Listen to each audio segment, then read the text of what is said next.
Leadership qualities, hyper active, ಮತ್ತೆ ಯಾವಾಗಲೂ ಜೀವನದಲ್ಲಿ ನಾವು ಮೇಲಕ್ಕೆ ಬರಬೇಕು, ಚೆನ್ನಾಗಿರ್ಬೇಕು ಅಂತ ಯೋಚನೆ ಮಾಡ್ತಕ್ಕಂಥದ್ದು. ಸಾತ್ವಿಕ ಗುಣ ಅಂತಂದ್ರೆ ದೇವರು, ಧಾರ್ಮಿಕ, ಅದು ಏನ್ ಮಾಡುತ್ತೆ ಆ ಒಂದು ಆತ್ಮ, ಮೊದಲು ನಾನು ಹುಟ್ಟಿದ್ದ ಮನೆಯಲ್ಲೇ ಯಾರಾದರೂ ಗರ್ಭಿಣಿಯಾಗ್ತಾರಾ, ಅಲ್ಲಿ ಜನ್ಮ ತಗೊಳ್ಳುವಂತೆ ಆ ಜಾಗವನ್ನ ನಿರ್ಧರಿಸೋದು ಬ್ರಹ್ಮನೇ. ಇಂಥ ಹುಡುಗಿಗೆ ಇಂಥ ಹುಡುಗನೇ ಅಂತ ಅದು ಬ್ರಹ್ಮ ಡಿಸೈಡ್ ಮಾಡಿ ಆಗಿರುತ್ತೆ. ನೀವು ಅಭಾಷಣ ಆಗೋದು ಅದೇನೆ. ಗರ್ಭ ಧಾರಿಸಿದಂತ ಮಗು ಯಾಕೆ ಹೋಗುತ್ತಂದ್ರೆ ಯಾವ್ದೋ ಪೂರ್ವ ಜನ್ಮದ ದೋಷ. ನೀವು ಪ್ರೆಗ್ನೆಂಟೇ ಆಗ್ಲಿಲ್ಲ, ನಿಮ್ ನೋವು ಬರಲ್ಲ, ಆಗಿದ್ದು ಮಗು ಹೋಗ್ಬಿಡ್ತಾರೆ. ಅದೆಂತ ಪೇನ್ ಅದು. ಮತ್ತೆ ಆ ಕೊರಗಬೇಕು ಇವನು ಈ ಜನ್ಮದಲ್ಲಿ ಅಂತ ನಿರ್ಧರಿತ. ರಜೋಗುಣದ 9 ನಕ್ಷತ್ರಗಳು, ತಾಮಸ ಗುಣದ 9 ನಕ್ಷತ್ರಗಳು. ಈಗ ನಾನು ಈ ಜನ್ಮದಲ್ಲಿ ಒಂದಿಷ್ಟು ಜನಕ್ಕೆ ಬೇಗ ಇಷ್ಟವಾಗುವಂತ ಜ್ಯೋತಿಷ್ಯ ಆಗಿದ್ದೀನಿ ಅಂದ್ರೆ ನನ್ನ 2 ಜನ್ಮದ ಶ್ರಮ.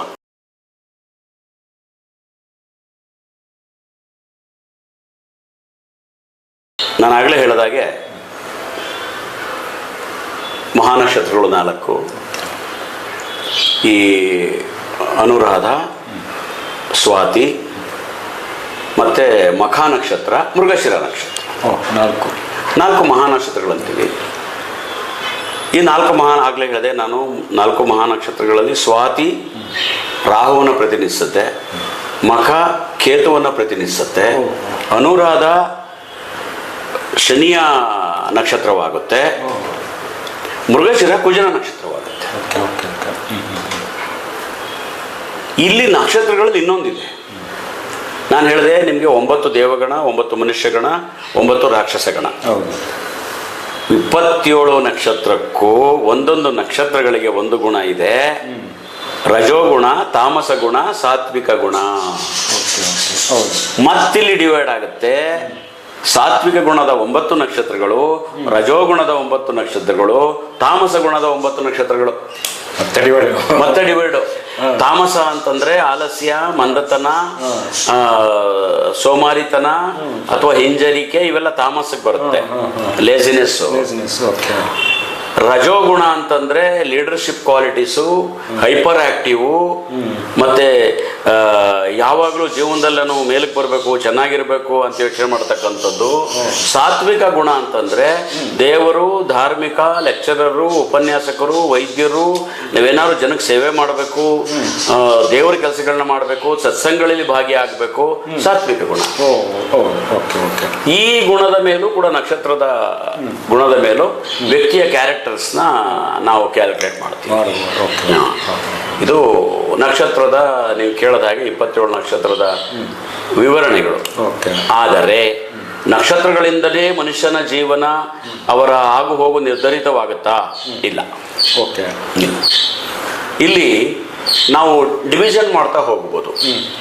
ಹೇಗೆ ಅಂದ್ರೆ 12 ಮನೆ, 9 ಗ್ರಹ, 27 ನಕ್ಷತ್ರ, 14 ತಿಥಿ, ಇನ್ನು ಯೋಗಗಳು, ಇವೆಲ್ಲ ಮಾಡ್ಕೊಂಡು ಹೋದಾಗ ಅಲ್ಲಿ ಎಲ್ಲಾದ್ರಿಂದನೂ 1% ತಗೊಂಡು ಫೈನಲಿ ಆ ವ್ಯಕ್ತಿಯ ಭವಿಷ್ಯವನ್ನ, ಜ್ಯೋತಿಷವನ್ನ ನಿರ್ಧರಿಸ್ತೀವಿ.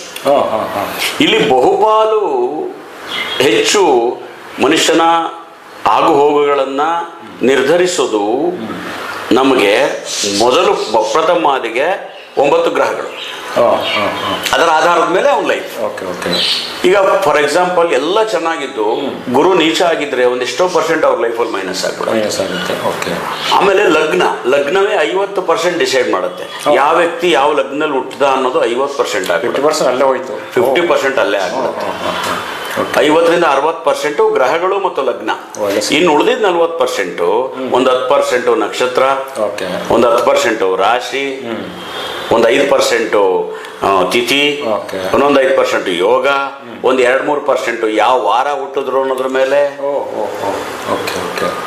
ಪಂಚಾಂಗ, ತಿಥಿ, ವಾರ, ಯೋಗ, ನಕ್ಷತ್ರ, ಕರಣ, ಇದನ್ನು ತಗೋಬೇಕಾಗುತ್ತೆ. ಪಂಚಾಂಗ ಅದೇ ಪಂಚಾಂಗ.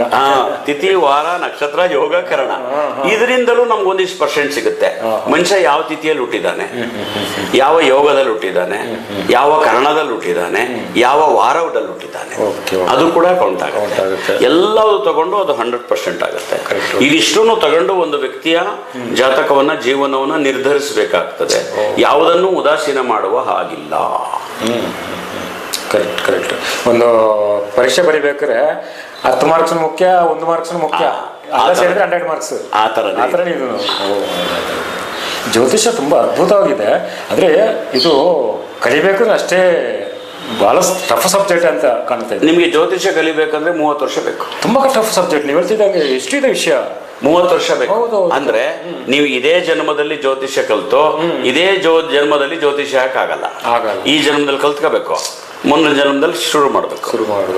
ಇಲ್ಲ ಅಂದ್ರೆ ಈ ಜನ್ಮದಲ್ಲಿ 15 ವರ್ಷ ಕಲಿಬೇಕು, ಮುಂದಿನ ಜನ್ಮದಲ್ಲಿ 15 ವರ್ಷ ಕಲಿಬೇಕು, 3ನೇ ಜನ್ಮಕ್ಕೆ ಜ್ಯೋತಿಷ್ಯ ಆಗ್ಬೇಕು. ಅದೇ ಅದೇ ಅದೇ ಎಷ್ಟೋ ಜನ್ಮದು ಅಲ್ಲ, ಅಷ್ಟು ಈಸಿ ಇಲ್ಲ. ನಾವು ಹೇಳ್ತೀವಿ ಮೊನ್ನೆ ಬಂದು ಹೇಳ್ತೇನೆ ಅಂತ ಹೇಳ್ಬೋದು.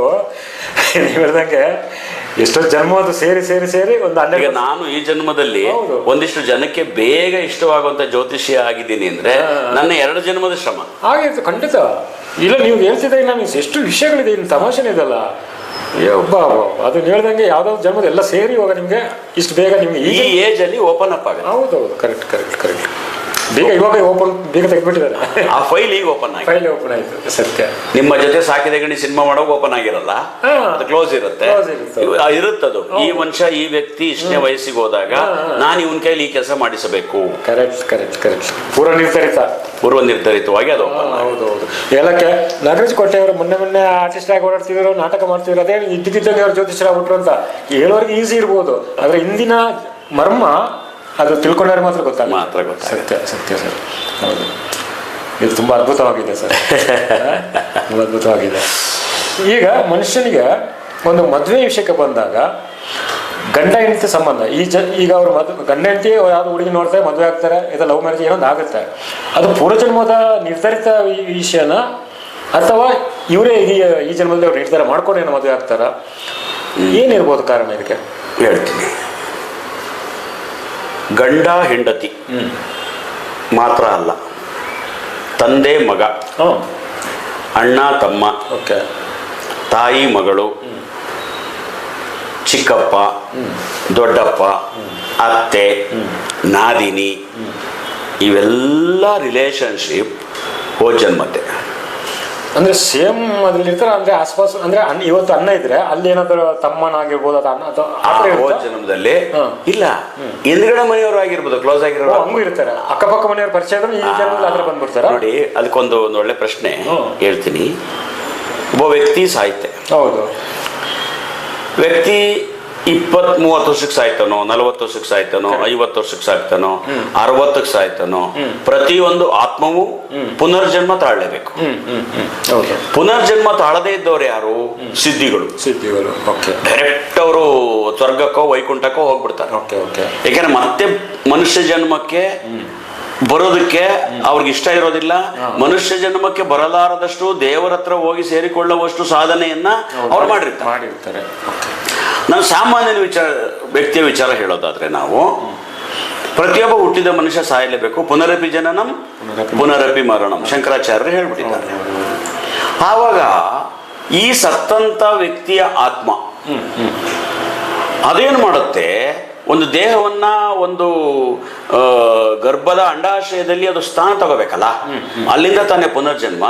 ಅದು ಏನ್ ಮಾಡುತ್ತೆ, ಆ ಒಂದು ಆತ್ಮ ಮೊದಲು ನಾನು ಹುಟ್ಟಿದ್ದ ಮನೆಯಲ್ಲೇ ಯಾರಾದರೂ ಗರ್ಭಿಣಿಯಾಗ್ತಾರಾ, ಫಸ್ಟ್ ಪ್ರಿಫರೆನ್ಸ್ ಕಾಯ್ತು. ಹೌದಾ? ಅಲ್ಲಿ ಯಾರು ಹೆಣ್ಮಕ್ಳೇ ಇರ್ಲಿಲ್ಲ ಅಂತ ಇಟ್ಕೊಳ್ತೆ. ಆವಾಗ ನನ್ನ ಹತ್ತಿರದ ಸಂಬಂಧಿಗಳಲ್ಲಿ ಯಾರಾದರೂ ಗರ್ಭ ಧರಿಸ್ತಾರಾ? ಅಲ್ಲೂ ಇಲ್ಲ.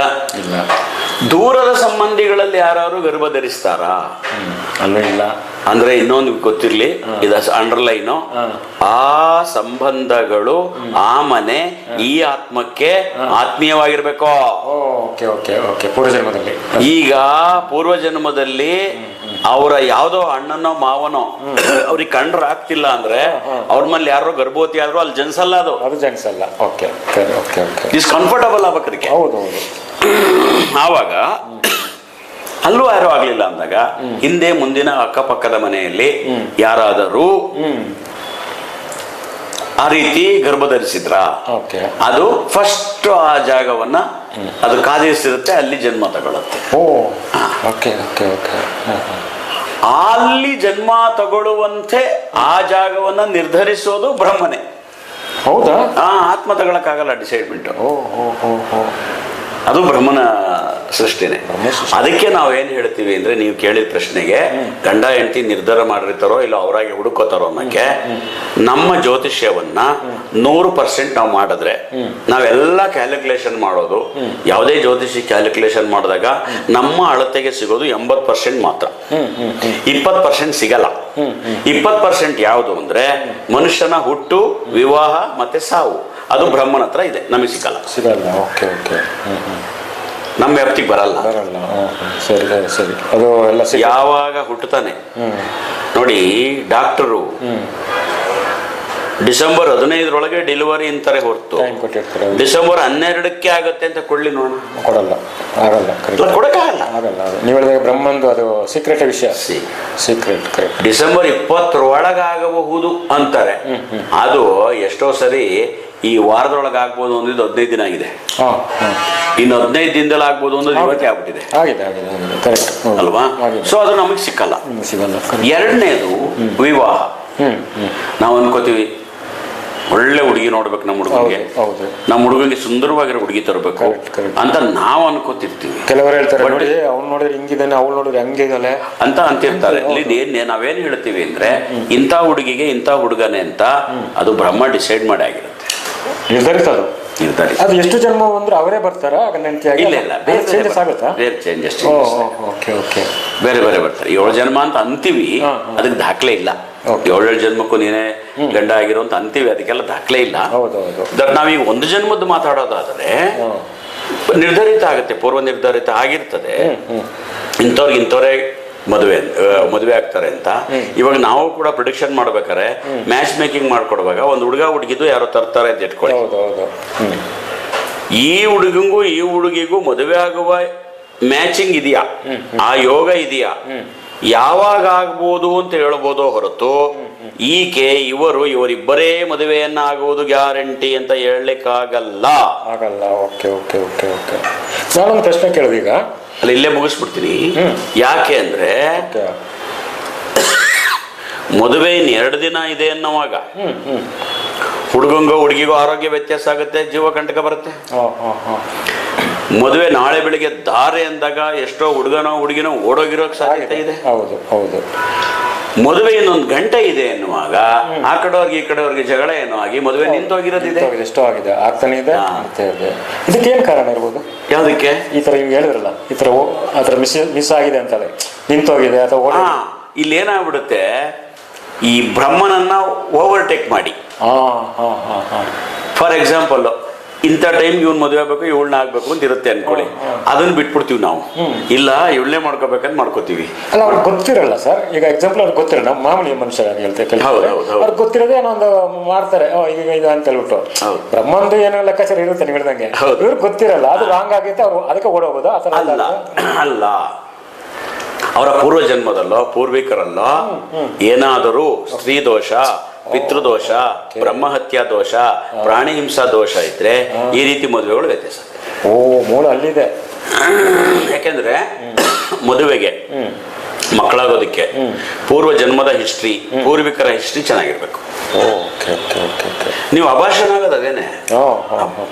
ಗರ್ಭ ಧಾರಿಸಿದಂತ ಮಗು ಯಾಕೆ ಹೋಗುತ್ತಂದ್ರೆ ಯಾವ್ದೋ ಪೂರ್ವ ಜನ್ಮದ ದೋಷ. ಆ ಗರ್ಭ ಧರಿಸಿದ ಮೇಲೆ ಯಾಕೆ ಹೋಗ್ಬೇಕು ಸರ್, ನಿಮ್ ದೋಷ ಇದ್ದಾಗ ಗರ್ಭನೇ ಧರಿಸಬಾರ್ದು ಅಂತ ನಿಮ್ ಪ್ರಶ್ನೆ ಬರುತ್ತೆ. ಖಂಡಿತ ಬರುತ್ತೆ. ಗರ್ಭನೇ ಧರಿಸಬಾರ್ದಲ್ಲ, ಗರ್ಭ ಯಾಕೆ ಧರಿಸಿ ಹೋಗ್ಬೇಕು ಅಂದ್ರೆ ಗರ್ಭ ಪೂರ್ವ ಜನ್ಮದ ದೋಷ ಇದ್ದು ಗರ್ಭ ಧರಿಸಿ ಮಗು ಹೋದ್ರೇನೆ ಅವ್ರ ಮನಸ್ಸಲ್ಲಿ ಶಾಶ್ವತವಾದ ನೋವು ಉಳ್ಕೊಳ್ಳೋದು. ಶಾಶ್ವತವಾದ ನೋವು ಅವ್ರ ಮನಸ್ಸನ್ನು ಉಳ್ಕೋಬೇಕು ಅನ್ನೋದು ದೇವರು ಅದು ಪೂರ್ವಜನ್ಮ ನಿರ್ಣಯ.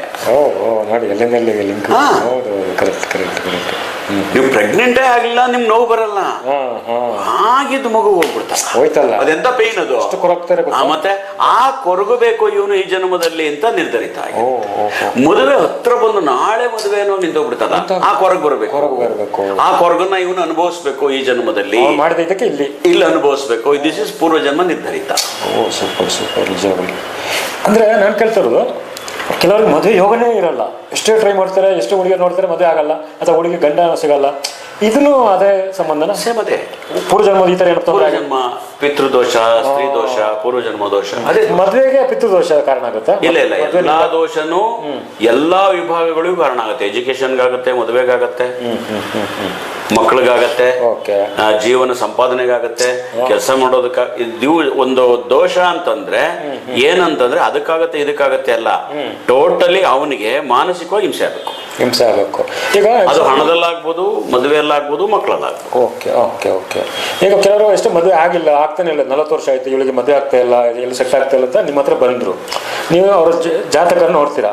ಜಾತಕ ನೋಡಿದಾಗ ನಿಮ್ಗೆ ಅದರ ಅರಿವು ಗೊತ್ತಾಗುತ್ತೆ. ಇದರಿಂದ ನಾವು ನೋಡ್ತೀವಿ 40 ವರ್ಷ ಅಥವಾ ಯಾಕೆ ಮದುವೆ ಆಗಿಲ್ಲ ಅಂದ್ರೆ ಪಿತೃದೋಷನೋ ಸ್ತ್ರೀ ದೋಷನೋ ಇದೆ ಅಂತ ನಮಗೆ ಗೊತ್ತಾಗುತ್ತೆ. ಕುಂಡ್ಲಿ ನೋಡ್ರೆ ಸೂಚಿಸುತ್ತದು. ಅದನ್ನ ನಮಗೆ ಮಾತ್ರ ಗೊತ್ತಾಗ, ಬೇರೆಯವರಿಗೆ ಮಾಮೂಲು ಸಾಮಾನ್ಯ ಜನ ಗೊತ್ತಾಗಲ್ಲ. ನಾವು ಅದನ್ನ ನೋಡ್ತೀವಿ, ಅವ್ರಿಗೆ ದೋಷ ಬರ್ಕೊಡ್ತೀವಿ, ಅದನ್ನ ತೀರ್ಸ್ಕೊಂತಾರೆ. ತೀರ್ಸ್ಕೊಂಡ್ಮೇಲೆ ಎಷ್ಟೋ ಜನಕ್ಕೆ ಅದು 100ಕ್ಕೆ 80% ಮದುವೆ ಆಗುತ್ತೆ. ಅಕಸ್ಮಾತ್ ಒಂದೊಂದ್ಸರಿ ಏನಾಗ್ಬಿಡುತ್ತೆ, ಈಗ ನಮ್ಮಲ್ಲಿ ಪ್ರಾಣಿ ಹಿಂಸಾ ದೋಷ ಅಂತ ಬರುತ್ತೆ, ಪ್ರಾಣಿ ಹತ್ಯೆ ಅಂತ. ಪ್ರಾಣಿ ಹಿಂಸೆ ದೋಷ ಬೇರೆ, ಹತ್ಯೆ ದೋಷ ಬೇರೆ. ಒಂದೊಂದ್ಸರಿ ಪ್ರಾಣಿ ಹತ್ಯೆ ಅಥವಾ ವ್ಯಕ್ತಿಯ ಹತ್ಯೆ ಆಗಿದ್ರೆ ಅದು ಬ್ರಹ್ಮ ಹತ್ಯೆ ದೋಷ, ಅದಕ್ಕೆ ಪರಿಹಾರ ಇಲ್ಲ. ಅವರು ಶಾಶ್ವತವಾಗಿ ಮದುವೆ ಆಗದೆ ಉಳಿದು ಬಿಡ್ಬೋದು. ಬ್ರಹ್ಮ ಹತ್ಯೆ ದೋಷ ಅಂದ್ರೆ ಯಾವ ತರ? ಬ್ರಹ್ಮ ಹತ್ಯೆ ದೋಷ ಅಂದ್ರೆ ನೀನೊಂದು ನಾಯಿನೋ ಇದು ಬೇಕನ್ನೋ ಏನೋ ನಾನ್ ಸೃಷ್ಟಿ ಮಾಡಿದ್ದೀನಿ, ಸಾಯಿಸಕ್ ನೀನ್ ಯಾರು? ಅದು ಬ್ರಹ್ಮಹತ್ಯೆ ದೋಷ. ಬ್ರಹ್ಮಹತ್ಯೆ ದೋಷ. ಒಬ್ಬ ವ್ಯಕ್ತಿಯನ್ನ ನೀನ್ ಕೊಲೆ ಮಾಡ್ತೀಯ, ನೀನ್ ಯಾರು? ಅದು ಬ್ರಹ್ಮಹತ್ಯೆ ದೋಷ ಇರುತ್ತೆ. ಸೇಮ್ ಜೀವಿ, ಟೋಟಲಿ ಜೀವಿ. ಅದ್ರಲ್ಲಿ ನೀವು ಕೇಳ್ಬೋದು, ಸರ್ ಕುರಿನ ಅಷ್ಟು ಜನ ಸಾಯಿಸ್ತಾರೆ, ಕೋಳಿನ ಅಷ್ಟು ಜನ ಸಾಯಿಸ್ತಾರೆ, ಪ್ರಶ್ನೆ ಬಂದೇ ಬರುತ್ತೆ, ಪ್ರೇಕ್ಷಕರಿಗೂ ಬರುತ್ತೆ. ಆದ್ರೆ ಈ ಕೆಲವು ನೆನಪಿನ ಶಕ್ತಿ ಇಲ್ಲದಂತಹ ಪ್ರಾಣಿಗಳು, ಆಮೇಲೆ ಅಷ್ಟು ಎಮೋಷನಲ್ ಇಲ್ಲದೆ ಇರತಕ್ಕಂಥ ಪ್ರಾಣಿಗಳು. ಹೋಗಿ ಎಮೋಷನ್ ಇಲ್ಲ ಕೋಳಿಗೆ. ಹೌದಾ? ಕುರಿ ಆಡಿಗೆ ಎಮೋಷನ್ ಇಲ್ಲ. ಹೌದಾ? ನೀವು ಯಾವ್ದಾದ್ರು ಕುರಿ ಮುಂದೆ ಇನ್ನೊಂದು ಕುರಿ ಎತ್ಕೊಂಡೋದ್ರೆ ಅದನ್ನ ಹೇಳಲ್ಲ. ಒಂದು ಅರ್ಧ ಗಂಟೆ 1 ಗಂಟೆ ಅದನ್ನ ಬಗ್ಗೆ ಜ್ಞಾಪಿಸ್ಕೊಂಡು ಸುಮ್ಮನೆ ಬಿಡ್ತದೆ. ಆದ್ರೆ ಒಂದು ಆನೆ ಮರಿಯಿಂದ ಬೇರ್ಪಡಿ ಸಾಯೋವರೆಗೂ ಮರೆಯಲ್ಲ. ಅದು ಬ್ರಹ್ಮಹತ್ಯೆ. ನಾನು ಹೇಳಿದ್ದೇನೆಂದ್ರೆ ಮನುಷ್ಯನ ಭಾವನೆಗಳಿಗೆ ಹತ್ತಿರವಾದಂತ ಪ್ರಾಣಿಗಳು ನಾಯಿ, ಬೆಕ್ಕು, ಹಾವು, ಆನೆ, ಕೋತಿ. ಇವು ಮನುಷ್ಯನಿಗೂ ಸೇಮ್ ಮನುಷ್ಯ ತರನೇ ಇರುತ್ತವು. ಅವಕ್ಕೆ ನನ್ನ ಮಕ್ಕಳು, ನನ್ನ ಇದು ಗೊತ್ತಿರುತ್ತೆ, ಅವಕ್ಕೂ ಪೂರ್ವಜನ್ಮ ಗೊತ್ತಿರುತ್ತೆ. ಪೂರ್ವಜನ್ಮದಲ್ಲಿ ನನ್ನ ನೋಡ್ಕೊತಿರತಕ್ಕಂಥ ಮಾವುತ ಏನಾಗಿದ್ದ ಅಂತ ಆನೆ ಗೊತ್ತಿರುತ್ತೆ, ಅದು ಜ್ಞಾನ ಇರುತ್ತೆ. ಅದಕ್ಕೆ ಆನೆ ಎಲ್ಲಾ ಮಾವುತರ ಹತ್ರ ಕ್ಲೋಸ್ ಆಗೋಲ್ಲ ಅಲ್ವಾ?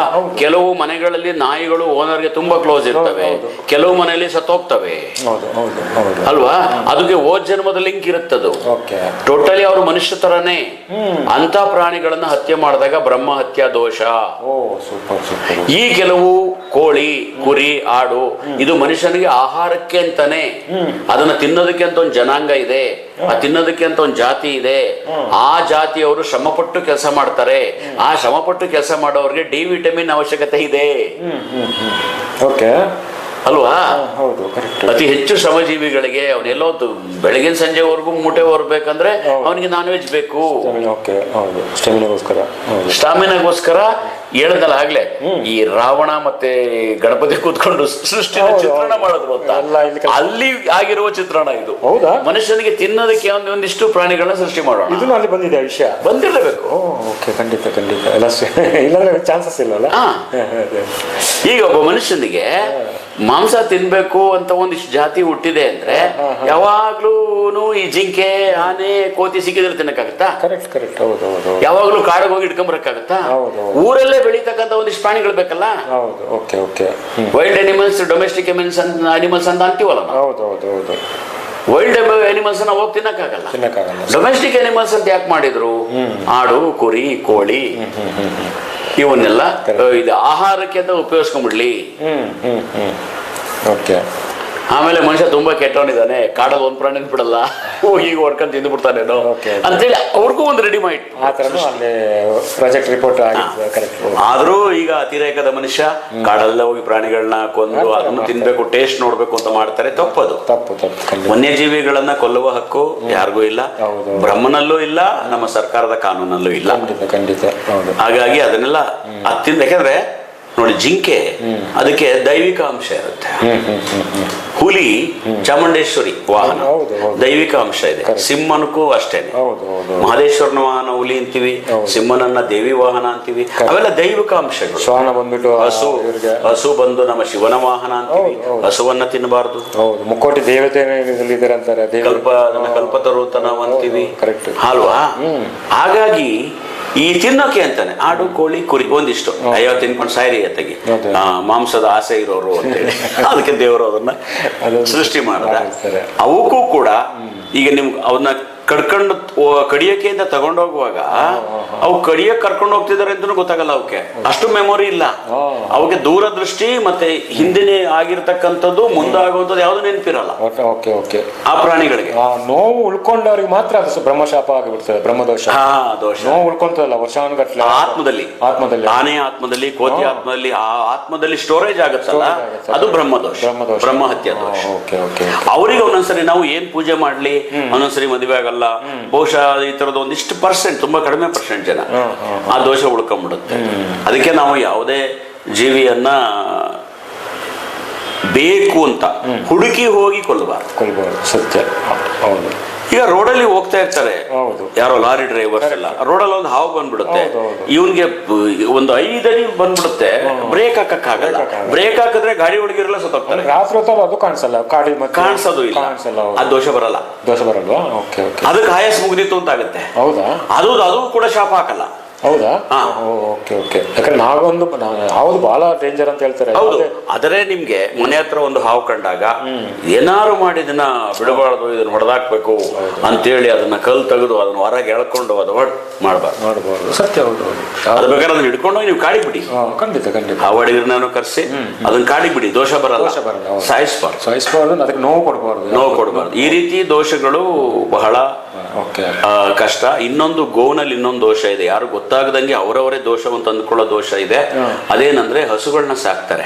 ಕೆಲವು ಮನೆಗಳಲ್ಲಿ ಹೋರಿಗಳು ಹುಟ್ಟಿದಾಗ ಅದು ಯೂಸ್ ಇಲ್ಲ ಅಂತೇಳಿ ತುಂಬಾ ಹಿಂದಿನ ಕಾಲದಲ್ಲಿ ಅದನ್ನ ಯಾರಿಗೋ ಕೊಟ್ಬಿಟ್ಟಾಗ ಅವ್ರು ಅದನ್ನ ಯಾರಿಗೋ ಅದನ್ನ ವಧೆ ಮಾಡೋವಂತವ್ರಿಗೆ ಕೊಟ್ಬಿಡೋರು. ಆವಾಗ ಏನಾಗುತ್ತೆ, ದೋಷ 3 ಜನಕ್ಕೆ ಬರುತ್ತೆ. ಒಂದು ಕೊಟ್ಟವರು, ತಗೊಂಡೋಗಿ ವಧೆ ಮಾಡ್ತಕ್ಕಂಥವನ್ಗೆ ಕೊಟ್ಟವರು, ವಧೆ ಮಾಡಿದವರು. ನೋಡಿ ಹೆಂಗ್ ಹೋಗುತ್ತೆ ದೋಷ. 3 ಜನ ಹಂಚ್ಕೋಬೇಕು. ಇದನ್ನ ನಾವು ಗೋದೋಷ ಅಂತ ಹೇಳಿ.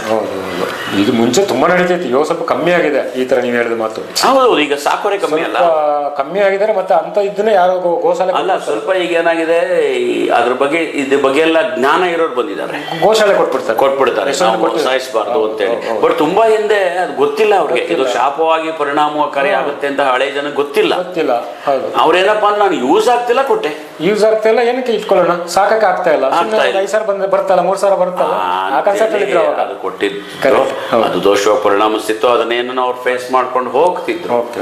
ಹಾಗಾಗಿ ಅದು ಏನು ಮಾಡಕ್ಕಾಗಲ್ಲ. ಈಗ ಮನುಷ್ಯ ಕೆಲವು ಈ ಜನ್ಮದಲ್ಲಿ ಹುಟ್ಟಿದಾಗ ನಾವು ಬೆಳೀತಾ ಇರ್ತೀವಿ, ಆ ಜನ್ಮದಲ್ಲಿನ ಸಮಸ್ಯೆಗಳನ್ನ ತೀರಿಸಿಕೊಳ್ಳುವಲ್ಲಿ, ಆ ಜನ್ಮದಲ್ಲಿನ ಜವಾಬ್ದಾರಿಗಳನ್ನ ಪೂರೈಸಿಕೊಳ್ಳುವ ಸಂದರ್ಭದಲ್ಲಿ ಹಂತದಲ್ಲಿ ನಾವೇನ್ ಮಾಡ್ತೀವಿ, ಎಲ್ಲಾ ತರದ ಕೆಲಸಗಳನ್ನು, ಅದು ಪಾಪದ್ದು ಪುಣ್ಯದ್ದು ಲೆಕ್ಕ ಹಾಕಕ್ ಹೋಗಲ್ಲ, ಮಾಡ್ಕೊಂಡು ಹೋಗ್ತಾ ಇರ್ತೀವಿ. ಈ ಯಾವ್ಯಾವ್ದು ಪಾಪದ್ದು ಅಂತ ಲಿಸ್ಟ್ ಆಗುತ್ತೆ ಅದು ಬ್ರಹ್ಮನ ಲೆಡ್ಜರ್ ಅಲ್ಲಿ ದಾಖಲಾಗುತ್ತೆ. ಅದು ಮುಂದಿನ ಜನ್ಮಕ್ಕೆ ಕೌಂಟ್ ಆಗಿ ಆ ಪಾಪಗಳ ಲೆಕ್ಕಾಚಾರಕ್ಕೆ ಸರಿಯಾಗಿ ಮುಂದಿನ ಜನ್ಮದಲ್ಲಿ ಅವನ ಕುಂಡಲಿಯಲ್ಲಿ ರಚನೆ ಮಾಡ್ತಾನೆ. ಈ ಪಾಪಗಳನ್ನ ತೀರಿಸುವಂತಹ ಸಂದರ್ಭಗಳು ಇವನ ಜೀವನದಲ್ಲಿ ಒದಗಲಿ ಅನ್ನೋ ರೀತಿ ಒಂದು ಜಾತಕವನ್ನ ರೆಡಿ ಮಾಡಿಸ್ತಾನೆ. ಗುರು ನೀಚ ಇರೋದೋ, ಶುಕ್ರ ನೀಚ ಇರೋದೋ, ಯಾವುದೋ ವೀಕ್ ಇರೋದೋ ಮಾಡ್ತಾರೆ. ಅದಕ್ಕೆ ಈ ಪಾಪಗಳು ಅಲ್ಲಿ ಇನ್ನೊಂದು ಕುಂಡಲಿ ರೆಡಿ ಆಗುತ್ತೆ. ಇದು ವಿಷಯ ಹೆಂಗಿದೆ ವಿಷಯ. ಯಾಕಂದ್ರೆ ಅವರು ಬ್ರಹ್ಮ ಆಗ್ಲಿ ಯಾರ ಡೈರೆಕ್ಟ್ ಆಗಿ ಶಿಕ್ಷೆ ಕೊಡ್ಲಿಕ್ಕೆ ಬರಲ್ಲ. ನಿನ್ ಕುಂಡ್ಲಿಯನ್ನೇ ವೀಕ್ ಮಾಡ್ಬಿಟ್ರೆ. ಹೌದು, ಕರೆಕ್ಟ್. ನೋಡಿ, ನಿನ್ನ ಕರ್ಮವನ್ನ ಪಾಪವನ್ನು ನೀನು ತೀರಿಸ್ಕೊತಾ ಇದ್ದೆ, ನಾನೇನ್ ಮಾಡ್ಲಿ, ನಾನು ಇದು ಇಂಟರ್ಫೇರ್ ಇಲ್ಲ. ಅಷ್ಟೇ. ಓಕೆ. ಇದ್ರ ನಡುವೆ ನೀವು ಪೂಜೆ ಪುನಸ್ಕಾರಗಳನ್ನ ಮಾಡ್ಕೊಂಡ್ರೆ, ನನ್ನನ್ನ ಸದಾ ನೆನೆಸ್ಕೊಂಡ್ರೆ, ವಿಷ್ಣು ಸಹಸ್ರನಾಮ ಹೇಳ್ಕೊಂಡ್ರೆ, ಲಲಿತಾ ಸಹಸ್ರನಾಮ ಓದ್ಕೊಂಡ್ರೆ, ನಿನ್ನ ಮಾನಸಿಕ ನೋವಿನ ಪ್ರಮಾಣವನ್ನ ನಾನು ಸ್ವಲ್ಪ ಕಡಿಮೆ ಮಾಡ್ತೇನೆ.